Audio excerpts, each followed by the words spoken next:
Welcome to Straight Talk with Sandra Reish. Are you trying to master the game of life without success? There are secrets and strategies to living your best life. We'll share some of them with you on today's show.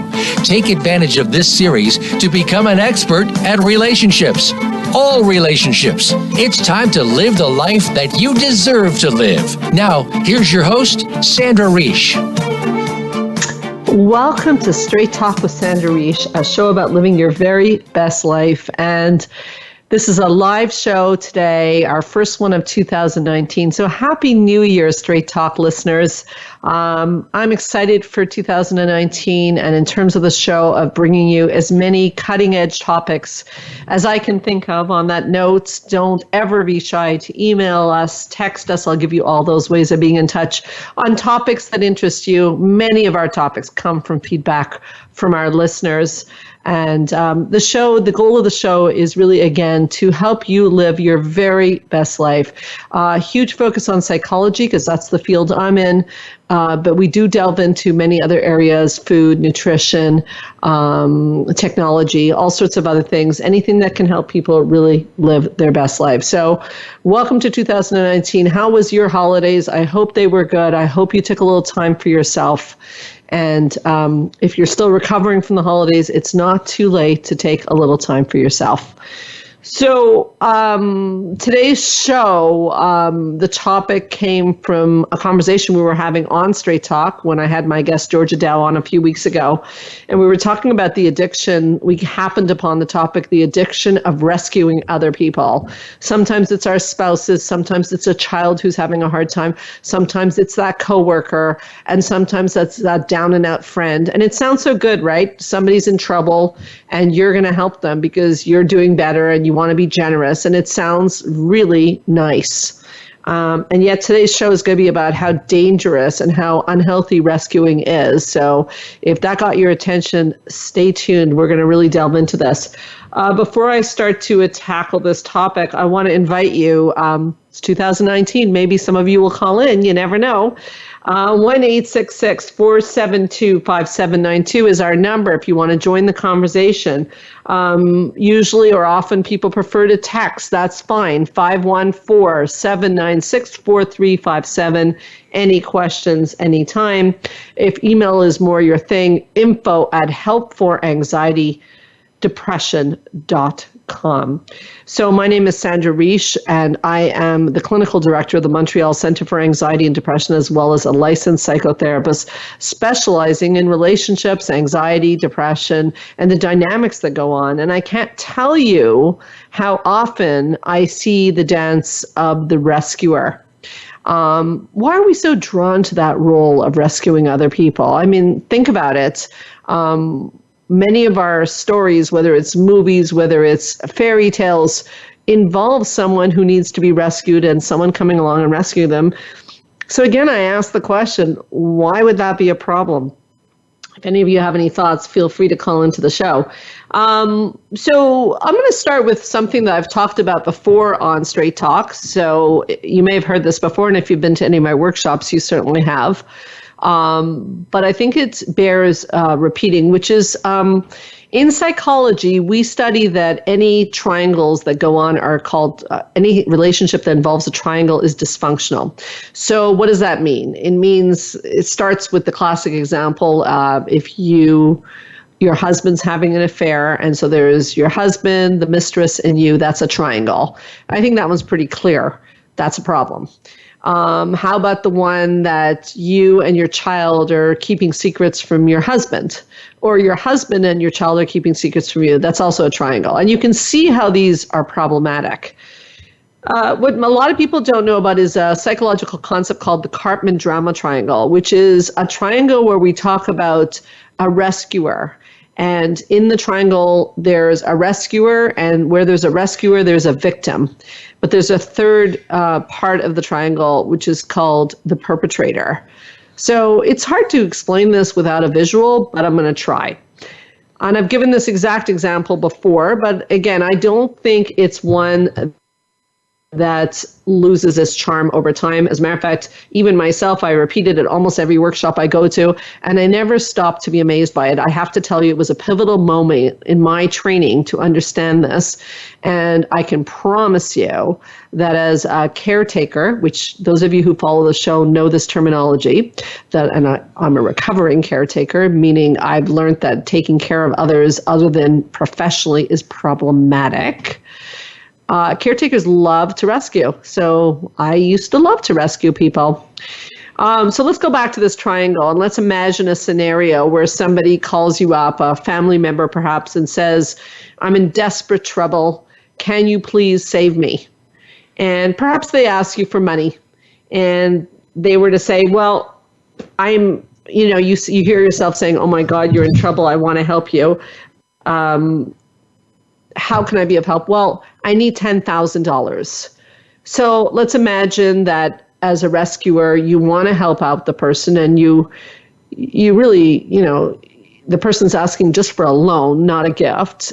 I mean, where's the harm in that? You're just helping someone else. So far, we only have a rescuer and a victim, the victim being the one who's in trouble. And so you loan the $10,000 with the agreement that the person will pay you back within a month. So a month passes and you don't hear from the person. So you call them up and you say, hey, how's it going? I hope things are better. Listen, I need my $10,000 back. And perhaps the victim says, oh, I'm really sorry. I still don't have the money to pay you back. Can you just give me a bit more time? I've really hit dire straits. So far, everything's going fine. You're in your rescuer role. You're sitting comfortably, feeling pretty good about yourself. You've loaned someone $10,000 and saved them. Perhaps the victim is even saying things to you like, you saved my life. I so appreciate you. And another month passes and you don't get the money back. So you call up the victim and you say, listen, I'm really sorry to bother you, but I really need my $10,000 back. And all of a sudden the victim turns around and says, I can't believe you. I thought you were a nice person. And it's quite clear all you care about is money. You're just awful. Like, I'm hanging up.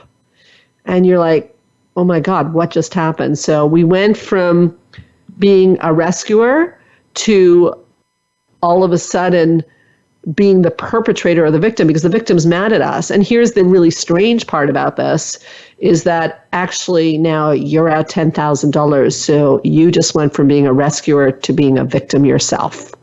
Now, this is better explained with a visual because you can see how everybody's roles get changed. So the rescuer becomes the victim and or the perpetrator, and everyone's moved on the triangle's position. And the other thing about triangles is someone always gets thrown out of a triangle. When we come back to the married man in an affair, either he ends up with the mistress or the mistress goes. Someone has to go. So this drama triangle, which was discovered by someone by the name of Stephen Cartman in the 70s, no less, really explains how rescuing will get you into a victimized role. And really quite often, it's a little bit cliched, but the truth of the matter is that people rescue themselves. So if we imagine again that somebody was in dire straits, and instead of giving them the money, we helped them write a CV or, taught them a skill where they could earn the money, you would know right away if you're being played or not, because the person would either say, oh, great, thank you for helping me write the CV, or they'd be like, no, that's not what I need. I need the money. Helping someone to do something they don't know what to do, they don't know how to do, is a very noble and kind concept. So no issue with that whatsoever. Helping someone with something that they can do and should do for themselves is called enabling. And we call it rescuing because it feels better. But I want the first part of this show to be about the concept that if we're enabling people, do they really have any motivation to get better? Probably not, because as long as you're rescuing, they get to stay in a victim role. Now, can this be translated to our kids? 100%. Our kids are struggling with something. We don't like to see them in pain. We go into a rescuing role to fix everything for them. Perhaps we do the school project for them. They do well. We feel good. They feel good. But is that a win? I submit to you that it's not, because they're not getting the learning. So if they did the project and did it badly and fell on their face, there would be some learning that would go on. So that's the first problem with the rescuing role, is that it invites victimization and it invites you to end up in a victim role. But I want to take a little breath here and talk about also, why on earth are we so drawn to rescue people? And what's the psychology of that? Well, here's what we know a little bit from research, is that when we're rescuing someone else, we don't have to look at our own lives. Let's take that in for a second. So as long as I'm rescuing you, I don't have to look at the problems in my life. I get to feel really good about myself, about the fact that I'm such a nice person and I rescue you. So could we put a premise out there that rescuing could be a bit addictive? The research certainly supports that, that people get very addicted to that feeling of, I'm just going to rescue someone, and what a good person I am if I rescue someone, and then you keep having to do it. And one day you wake up and you just don't know who you are without rescuing people. And I know I've met some of the Straight Talk listeners. I've been fortunate enough to meet you guys at some of my conferences. And when I talk about the fact that you're falling into the addiction of rescuing when there's a lot of people calling you up with their problems. There's a lot of needy people around you, and they're always coming to you for help. You've fallen into this because it wouldn't happen unless you're in the rescuing position. And a non-rescuing position would still be a very kind position, but it would be more of a position that says, wow, that sounds really rough what you're going through. Let's talk about what you can do to get yourself out of that situation. So this is one of the reasons I do the show, is that for myself, as I learned this in psychology, it was a real wake-up call, because it's certainly not what I knew growing up. It seemed to me that the correct answer would be to always help someone and fix their problem.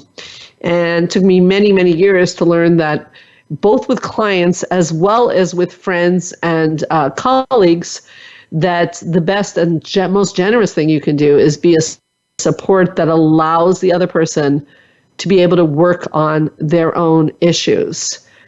Let me know if you're listening, if that makes sense. Text me at 514-796-4357. You can call into the show again at 1-866-472-5792.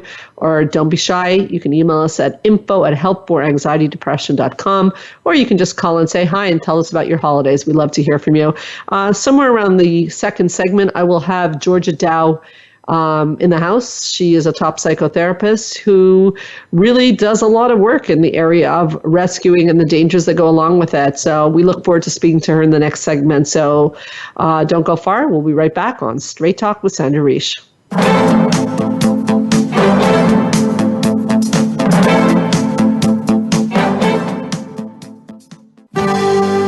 Your life, your health, your network. You're listening to Voice America Health and Wellness.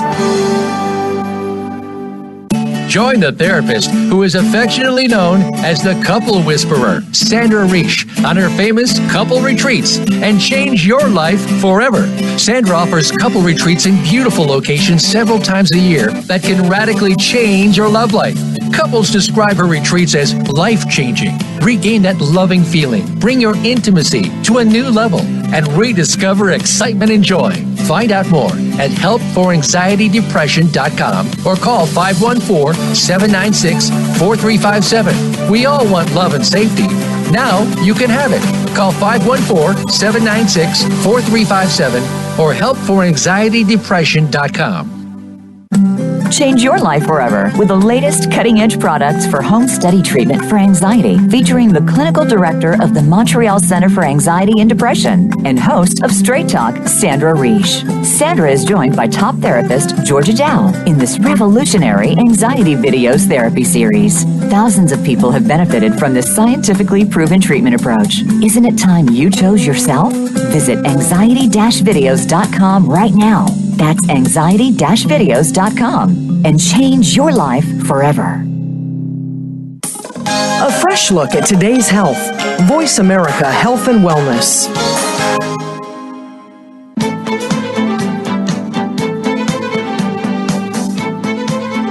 You are listening to Straight Talk with Sandra Reish. To connect with the program today, please call 1-866-472-5792. Again, that's 1-866-472-5792. You may also send an email to info@helpforanxietydepression.com. Now, back to Straight Talk. Here's Sandra Reish.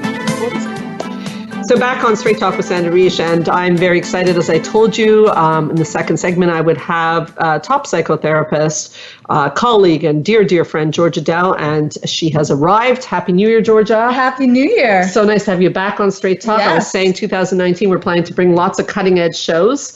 And a few weeks ago, you were on the show, and you may or may not remember this moment because you've done many shows with us. But we hit upon a topic of how rescuing is so addictive and so many people fall into it, and how it's one of the things I love about doing a show with you is you've really literally just arrived. So you have no idea what I just said, and I know you're going to jump right in. You're so good. But at that time, you were saying how we agreed that we should do a show on it, and how rescuing is so dangerous. You're coming right from the office. I'm sure, like, seeing many clients throughout the day. Yeah. Certainly I've brought the point up that rescuing is addictive and dangerous, and I've given my viewpoints and some of the research on that. Georgia, first of all, welcome back to Straight Talk. Thank you so much for being here. Thank you. Please jump in and let us know your thoughts on why did you think doing a show on rescuing addiction was important? Well, it's very interesting because I think that people look at rescuing someone else as a good thing. Yeah, I think that's that we nice. have. Yeah, it sounds noble. It sounds noble. Yeah, noble and great, and we should be proud of it. Yeah. And why should we stop? Yeah. And already today, I actually had someone that I had come in, and I was talking to them about how this is not a healthy manner to be. And right away when you say it, people always give you that kind of like the side head. Yeah, little like bit the of dog. Yes. Like, huh? Yeah, Yeah, I why get you. would you even say like that we're not to nice it? people anymore. Right. We stopped Right. being nice when we learned this. Yes. I said it. When I first learned it, I thought, that's not nice. Yes. Right. Got Yes. it. Okay. And there's so many layers to it. Go. Right? So Go, girl. One is a lot of people that are super feelers. Super feelers are people that are very strong in their levels of empathy. They want to take care of others because it makes them feel good. Yes. And for rescuing and for caretaking in general, it makes you feel important. So it feeds a lot of the ego. It's similar because we talk about that and we talk about victimization and all of these secondary gains. Yes. Well, what can you explain? What are secondary gains in the first place before I go First into of all, I'm smiling ear to ear. I mean, I love our conversations on the radio because we don't see each other. We didn't prepare for the show, and you're like right in tune with what we were talking about. I love that because at least, we're not sending different messages. That'd be a bit awkward if you showed up at the radio and we're saying two different things. rescuing is great. Right. That'd be weird. So that's the humor in it. But secondary gains, great question, Georgia. Thank you for bringing it up. So that's a very big point. Perhaps another show in itself, too, is secondary gains. It's the number one question that I think we all need to ask is when we do something, good or bad? Yes. What are the secondary gains to it? So let's say, for example, people will say there's no secondary gains to being a victim. And that's what you're bringing up. Like, why would anyone ever want to be in a victimized position? But think about it for a second. There are huge secondary gains. You brought up the fact, attention, not taking responsibility for your life. Rescuing, you brought up and I brought up before the break, the idea that rescuers don't have to look at their life. They're too busy rescuing someone else's life. Yes. So it's a huge secondary gain, but we don't acknowledge those. We just go, no, I'm just doing it out of the goodness of my heart. Yes.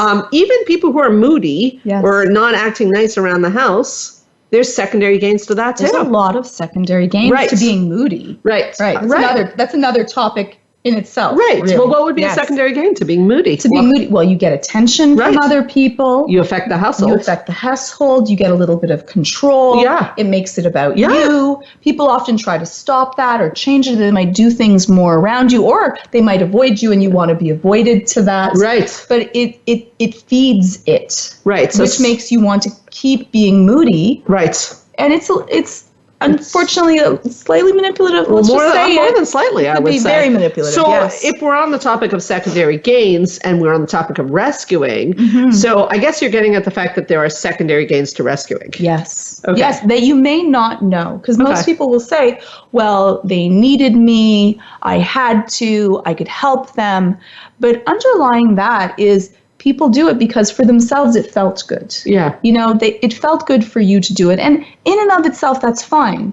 But then the other pieces to that might be that you would have felt guilty if you didn't. A lot of people hero rescue really so that they don't have to deal with the guilt of someone that's going to go through things and maybe flounder, maybe make mistakes, and they're doing it for their own reasons of guilt. Not for the other person. And not for the other person. Okay, I think we have to really talk about that. Okay, because I keep thinking now of parents as you're saying that. Yes. Okay, so and we tell ourselves a story that we're doing it for the other person, for our child, but we're not. No. The dirty truth is we're doing it to calm our anxiety. Please talk about that, Georgia. Yes. That's a big issue for people. I think that everyone needs to check in with themselves whenever they're doing something for someone else.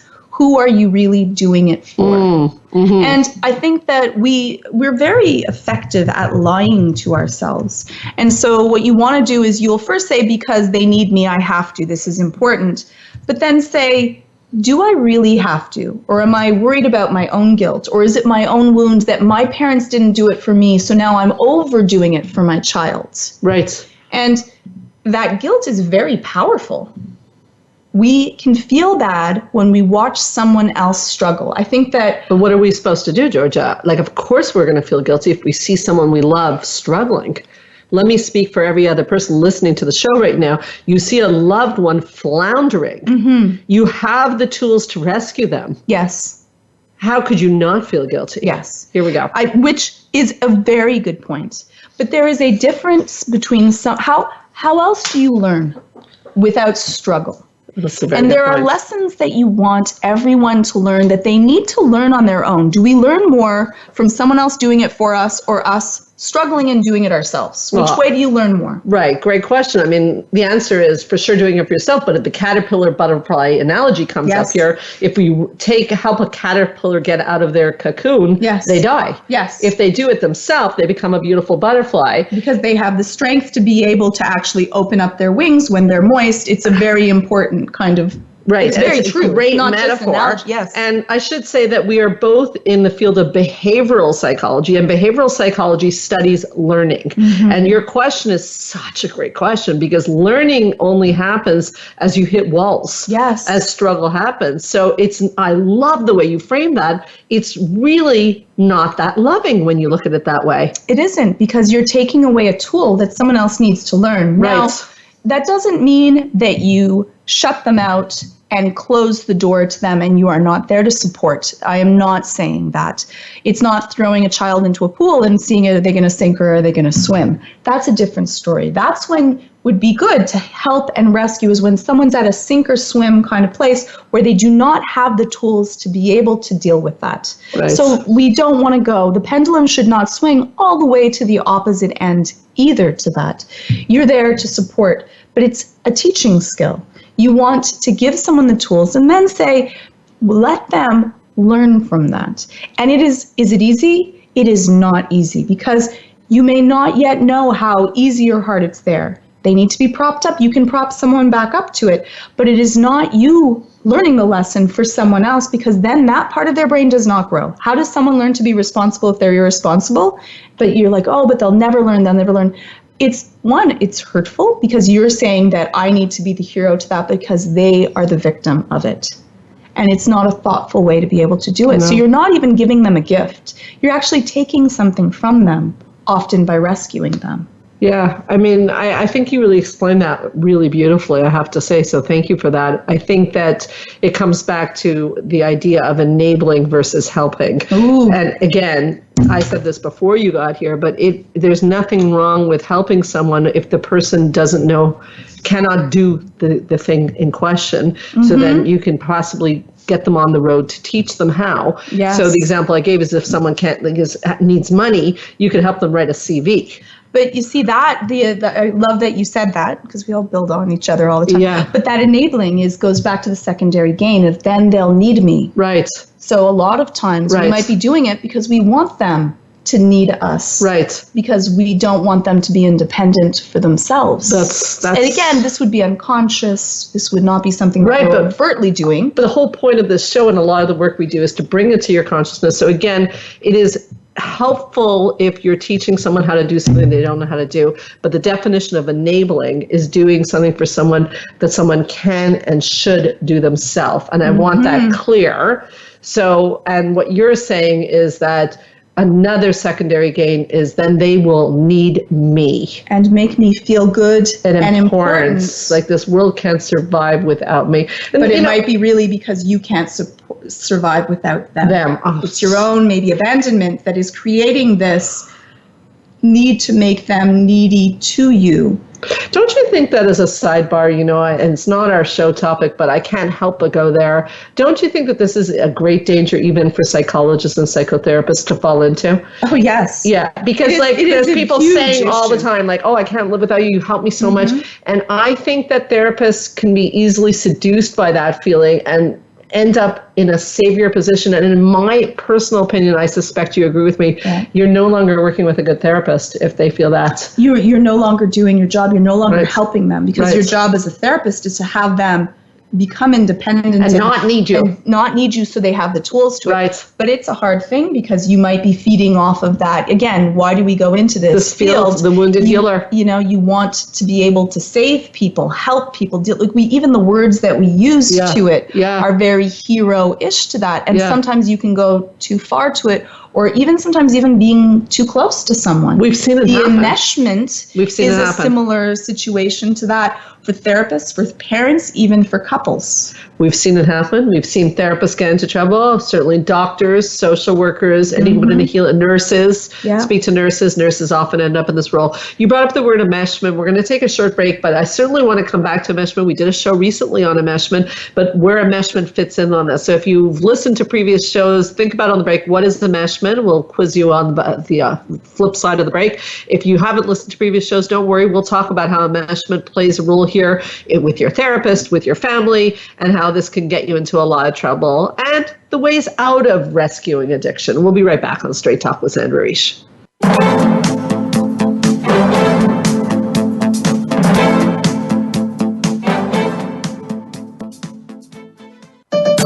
Your life, your health, your network. You're listening to Voice America Health and Wellness. Change your life forever with the latest cutting-edge products for home study treatment for anxiety, featuring the clinical director of the Montreal Center for Anxiety and Depression and host of Straight Talk, Sandra Reish. Sandra is joined by top therapist Georgia Dow in this revolutionary anxiety videos therapy series. Thousands of people have benefited from this scientifically proven treatment approach. Isn't it time you chose yourself? Visit anxiety-videos.com right now. That's anxiety-videos.com and change your life forever. Join the therapist who is affectionately known as the Couple Whisperer, Sandra Reish, on her famous couple retreats, and change your life forever. Sandra offers couple retreats in beautiful locations several times a year that can radically change your love life. Couples describe her retreats as life-changing. Regain that loving feeling, bring your intimacy to a new level, and rediscover excitement and joy. Find out more at helpforanxietydepression.com or call 514-796-4357. We all want love and safety. Now you can have it. Call 514-796-4357 or helpforanxietydepression.com. Your life, your health, your network. This is Voice America Health and Wellness.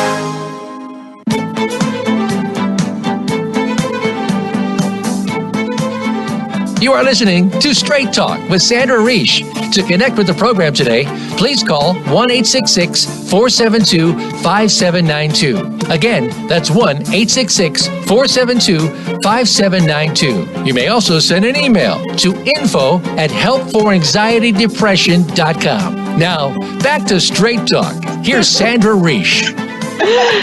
We are back on Straight Talk. Always a pleasure to have Georgia Dow with me, explaining and helping me discuss the important topic of rescuing addiction, how to get out, what will happen if you do get out. But before we left on the break, we talked about enmeshment. And Georgia, first of all, a short definition on enmeshment and what's the relevance here? Why are we talking about enmeshment? Yeah, it's one of these things where sometimes you become so close to someone that it's almost like you're not dealing with two people. Right. You're dealing with one person where... You complete me. Yes.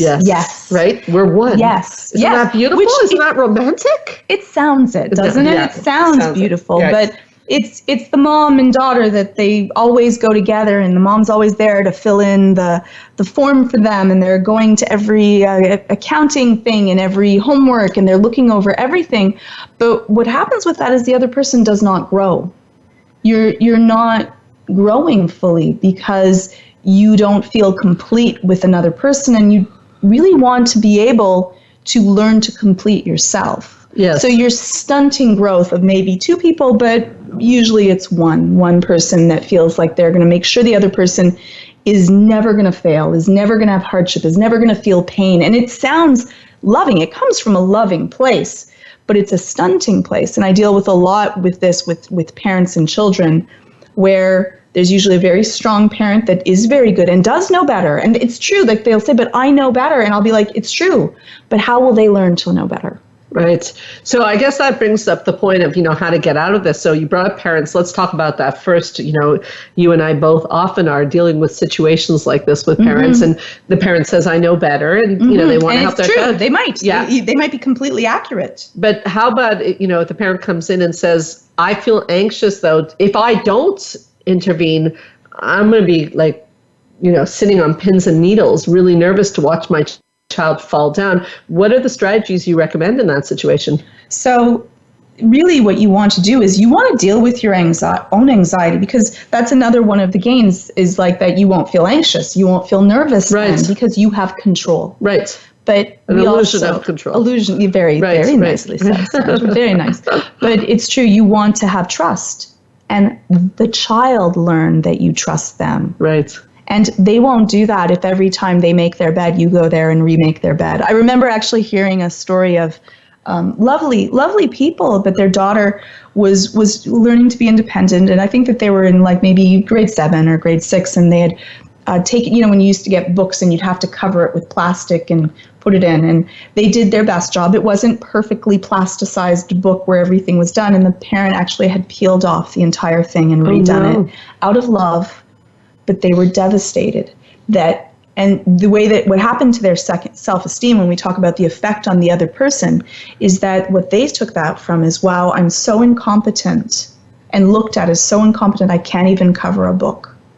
And the parent did not mean this way. Of course not. But it's that I wasn't even believed enough in. And where for children, where their self-esteem comes in is that we like that from at first it comes from their parents, the view from the outside into that before it becomes inside into that. And so it's really important what that relationship is. And so giving someone enough of a chance to be able to try something, even if they'll fail, but say to them, I know that it might not work out and that's okay, but I trust that you'll figure it out and I'm here.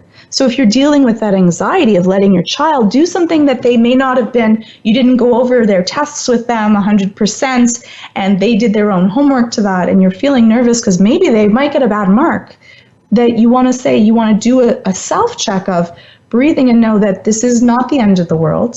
This is not that drown situation to that. Do your breathing, do your journaling, and allow them the respect and the responsibility to be able to, one, make a mistake and learn from that now, instead of learning from it when you're 30 or 40 years old, which is what happens, because that's if you are in an enmesh situation, it is a very painful thing for when they do go out on their own. And I have a lot of people that then they don't go out on their own because they cannot be alone, because they feel they haven't learned those skills, those horrible skills of forgetting your homework and no one comes in and rescues you and fixes it. And so it becomes a very damaging thing. And there's a lot of anxiety that is then because one day they do grow up and they might want to leave, but then they can't be alone in the house. They have to have their parents there or something else. It's, again, out of love. It looks very loving on the outside, but you also want to do that. Why do you feel the need to have to overdo it? Thoughts? I think it's, you were very succinct, very clear. And I think that so far we've got the pitch as to why not to do it. It's not going to help your child. It's not going to help your spouse. It's not going to help your friend. It's not going to help your colleague. It's not going to help your patient. So even as therapists, we give strategies, but we give, and I think a good therapist gives homework and an expectation that the patient does the homework. I myself will often say to a patient that I don't feel I'm earning my keep if they're not doing their work, because if they're not doing their work and I'm taking their money, it feels like stealing to me, because it's not going to get better.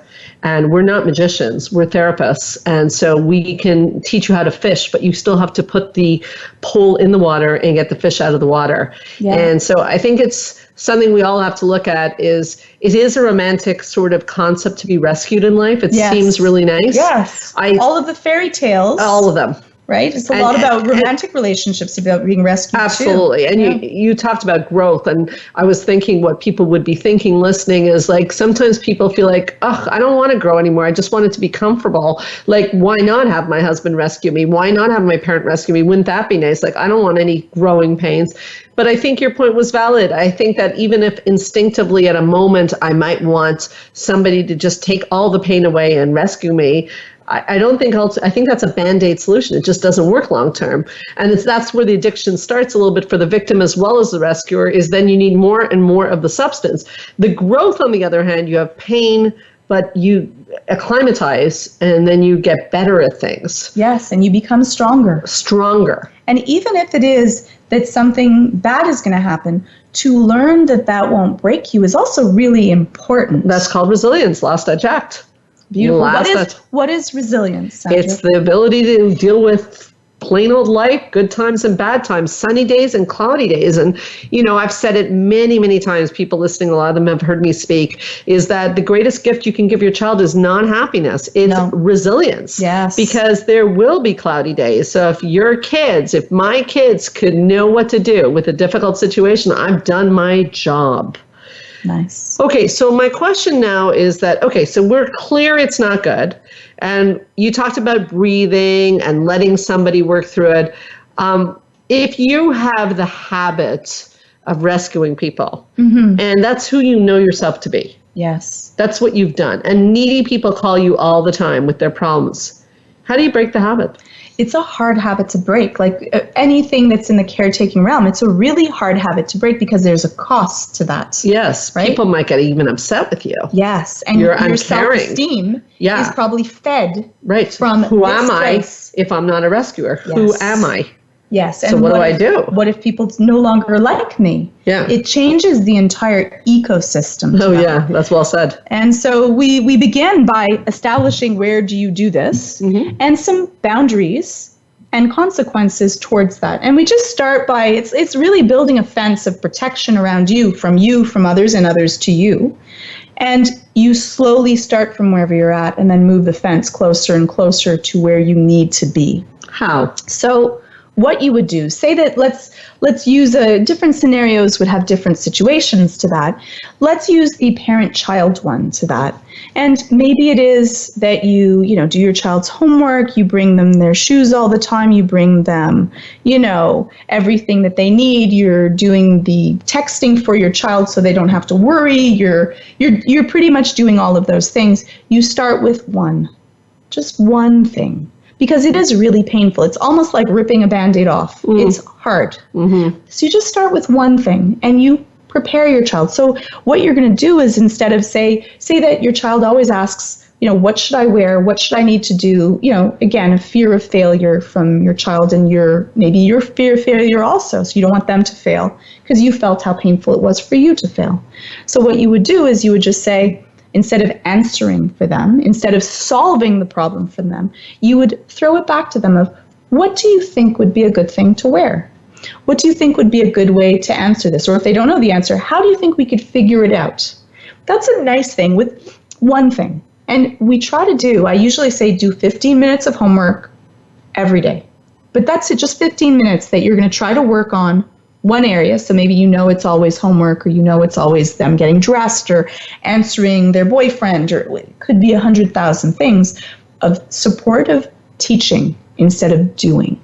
And it's not that easy because they're not going to want, like if we've now gotten to this situation of hero and victim, Because again, remember, if you're the hero, what happens to them? They are then the victim, right? Which no one wants for someone else. But that can become very comfortable for their own. Absolutely. Right? It's the other end of this piece to it. So we've made two areas that are not healthy to that. Right. And I also said at the beginning, the hero can often become the perpetrator. Because when you stop rescuing, you're bad. And when it doesn't work out, they don't have to blame themselves. They get to blame. There's only loss really in this. There's not much gain for it. It sounds great, but there's not much gain for that. Not at all. So one thing of just supportive teaching. So, what do you think you should wear? And they're like, I don't know. You say, well, what do you think out of these ones? And then for little ones, or for like teens, I usually say pick something really bad that they wouldn't choose so that they learn that, maybe your decisions aren't that great. Yeah, right. Tie the shoes really poorly. So they're like, I'm just going to do this myself. Right.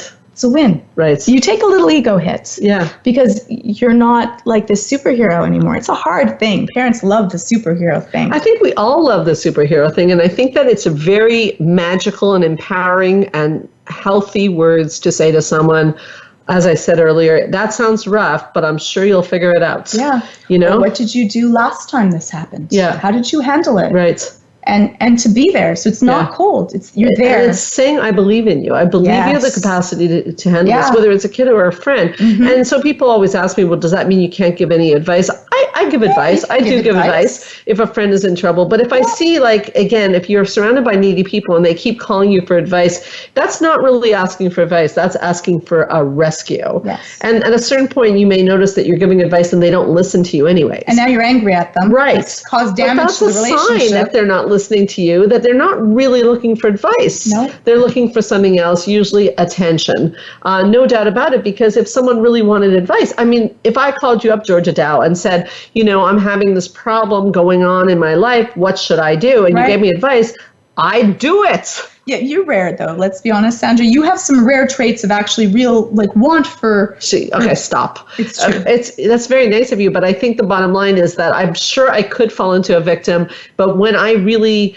And I think we all do at times, but when I'm more the type, I guess I hate suffering. So if there's pain, I want the solution. Yeah.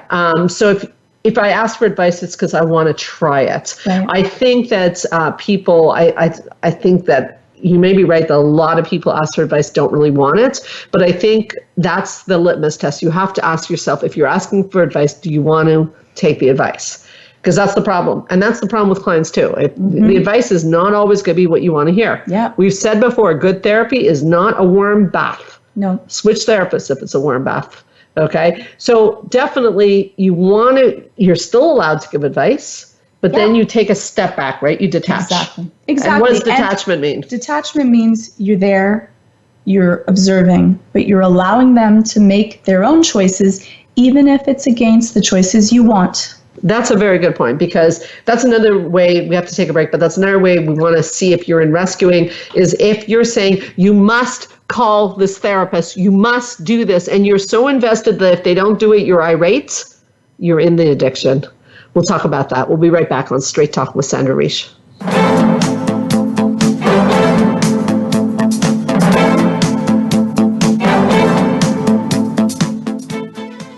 Opinions, options, answers. You're listening to Voice America Health and Wellness.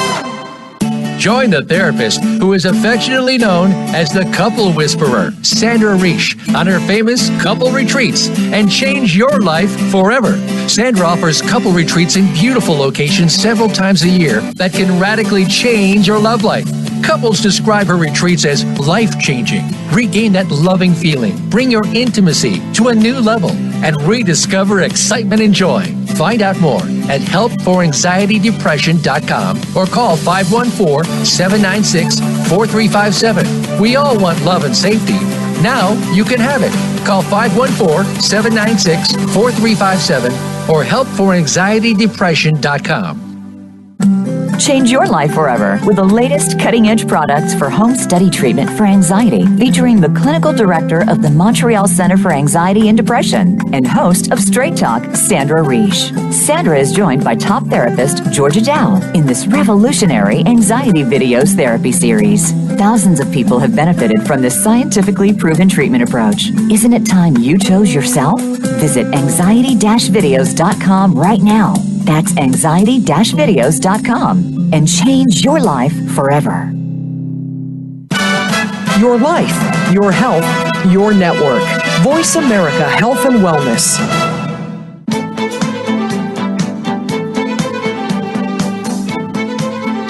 You are listening to Straight Talk with Sandra Reish. To connect with the program today, please call 1-866-472-5792. Again, that's 1-866-472-5792. You may also send an email to info@helpforanxietydepression.com. Now, back to Straight Talk. Here's Sandra Reish. Okay, so I think we left off on an important point, Georgia, so I want to go right back to it, which is that if you're giving advice to someone, we said that could be okay, but if it's starting to be that you're invested in the person doing what you say, you're in trouble. And you're no longer operating from kindness, are you? No, now it's becoming controlling. Control, right? So the detachment would be, this is my best advice, but you're free to do whatever you like. I'm good with that. And you can see when someone doesn't take that advice, if you are overly anxious about what decision they make to that might be another one of those signs that you need to pull back from it. Sometimes you need to say, you know what, I remember my son was making a project, and it was a really cute project with these little people in the house, and we designed all the people, and it was great. Everything was going really nicely. And then all of these little people that we had designed, he stuck inside the house, so you couldn't actually see them in the project, which bothered me. It bothered me way more than it should. And I knew that this was I'm like, really, we spent this much time on the people. Shouldn't we show the people they're in the house, which, and he was little. He's like, no, they're inside the house. They're having fun in the house. But I'm like, but you're getting marked on the poster board. Right. If you can't see the people, what's the thing? What's the point? Right. And you could say, yeah, Georgia, you have a logical reason for that. But I was too emotionally invested. I was really kind of upset and flustered. Triggered. And I remember my son going, Mom, it really doesn't matter. And I'm like, you're right. It really doesn't matter. And I had to take a step away. So even, little tiny things, sometimes you care more than you should about it, where the grand scheme of things, did it matter? No.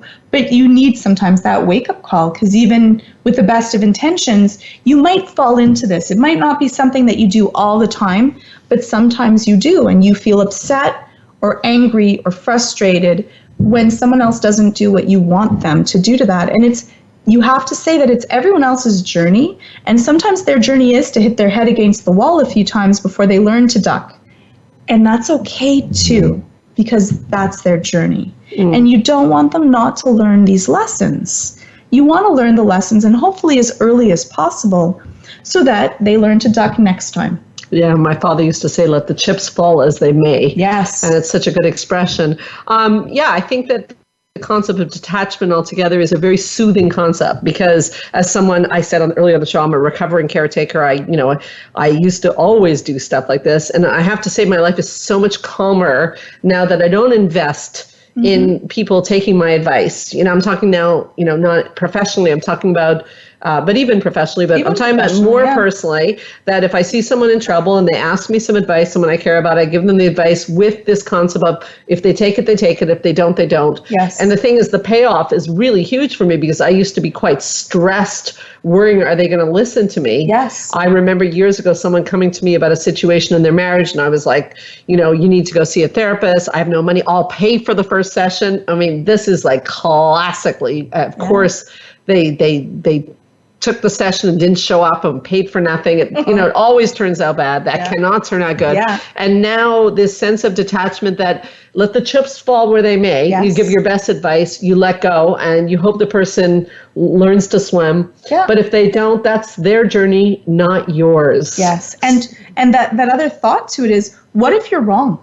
And Maybe you're we actually are wrong. often wrong. Right? We talk about this as the hero, so they must always be right to it. No. But you might actually be wrong, and maybe their way that is not your way might be the right way for them. I've seen that happen, haven't you? Yes. Well, it's funny, because as a therapist, I'm often shocked. I'm like, oh, I was wrong. I'm like, oh. But it's actually quite funny. You and I are similar like that. We get a little kick out of being wrong. It's weird, eh? But you learn from that. You're like, oh, there's something else out there that I can way of doing it. grow to that. Yeah. And it's kind of interesting, but it's funny that it is still it's always a little bit like, okay, like what happened there that I want to now dissect to see, where was the growth for me to learn. Right. Well, I think you're bringing up a good point, because I think what I get from that is that the rightness in the situation is whatever works for the person. Yes. So even clients tell me they're on a certain diet, or they're doing this or doing that, and it doesn't feel like, it doesn't sit with what I believe. But I always say, if it's working for you, I wash my hands. Even as a therapist, if someone's doing something that's a behavior, I will tell them this possibly could cut your hands off. But if it's working for you, because that's the question, I'll ask them, how is it working for you? If they say it's working for me, I'm like, great. Okay, I'm not sure what you're doing here, but if it's working for you, I'm good with it, because otherwise we're also passing judgment on how you should live your life, which would be wrong. Yes. Right. Yes. It's also this interesting thing of, then I'm usually curious to be like, well, talk to me about this, because maybe we need to learn a new tool. Right. Because if it works well for someone else, say, they're doing a bad behavior, but they found this that really is soothing to them from that bad behavior. I'm like, well, maybe this could help someone else. Okay. Or me. Yeah, exactly. Right. Be curious about it. So, getting out of this rescuing, we've talked about detachment. We've talked about a little bit of self-soothing to calm yourself down. We did talk about the fact that perhaps people listening, again, they may find out that they don't know who they are if they're not a rescuer. So you said to start small. Okay, fair enough. But you start rescuing people and you're like, there's an emptiness to me. I don't know who I am, because usually I'm that person at a dinner party who has a solution for your problem. Yes. Now I don't know what to talk about. What do you say to that, Georgia Dow? That you want to become the loving support, the person that shines light of everyone else's maybe accomplishments to that. But to be that supportive figure is a very similar feeling to that, and to allow other people to shine, that real true leadership of allowing someone else to have that space that you can then talk to them about their failures, their fears, that it is not that far off to be able to go from, helping, supporting, caring, to move from enabling, enmeshment, encroachment, and hero rescuing. It's similar. It's similar but different to that. So you want to learn and to feel good in allowing other people the space to grow. So it's like taking a plant, and instead of having it when it's all like stuck inside a small little area, to take it out of that little pot and allow it that space to grow, and be proud of watching that growth that they can go through, even if it's not the growth that you would want for them. And you need to really think about it when you feel that pain, because they didn't call you for help, they called someone else. You will feel that pain. Allow yourself to feel that pain, but then also allow that, how good for them that they have another resource. It is painful, though. It's a hard thing when I have my kids and they no longer need me to do something, right? Like they didn't call me to read them their bedtime story or to do this. Like that was difficult for me. I'm like, wow, they're getting older, and I have to always go back to they're growing. It's not a loss to me. It's a growth for them. But it was hard. Yeah. Absolutely. And I guess I just want to say one more thought on that, is that while you were talking about that, I was thinking that also the rescuing itself is often, as we said, a way of controlling. Mm-hmm. So we got to look at how to get ourselves out of, because sometimes we're rescuing so we can get what we want from the person. So if we're not getting what we want from the person, there's detachment, but there's also boundaries and consequences. And we've done previous shows on that. So instead of DVD on that. Oh, right. Good point. So maybe this is a good time to mention us. What DVD and how can people find out about it, Georgia? It's called Boundaries and Consequences. It goes also with conflict resolution, and it's anxiety-videos.com or master-life.com. Okay, so there's a DVD on Boundaries and Consequences. There's a DVD on conflict resolution, so that you can resolve it, not fix it for them. Right. Oh, that's a really good point. Thank you for bringing that up. Mm-hmm. And on that note, how can people find you and your brilliance, Georgia Dow? Well, you can call up 514-777-4530 if you're in the Montreal area or looking for a therapist, or want to have some ideas of how to find a good therapist. They can call that number. And Georgia, we have a meeting planned in about a couple of weeks, but we're planning to do a night at locally on anxiety. So we'll definitely be presenting that information. Yeah, we are on Straight Talk. She's saying, are we? We did talk about it. Anyways, we're out of time, so I'll have to talk to her about that off the air. But I want to thank you so much, Georgia, for coming and joining me on this important topic. Yeah, you're adorable. You can find Georgia also on helpforanxietydepression.com or anxiety-videos.com. Thank you so much for joining us on this first show of 2019. Thank you for having me. Love it. I'd like to also thank our listeners from all over the world. We really appreciate you listening to Straight Talk with Sandra Reish, and I'd like to invite you all to come back next week. If you want information about this or any of the things we do, go to helpforanxietydepression.com. You can listen to previous shows anytime on straighttalksandrareish.com, on the podcast app of your iPhone and on iTunes. Under Straight Talk with Sandra Reish, you can drop me a comment or question at info@helpforanxietydepression.com. My name is Sandra Reish, and I promise I'll help you learn to live your best life again next Thursday, same time, same channel. In the meanwhile, this is Straight Talk with Sandra Reish. Keep your eyes on the stars.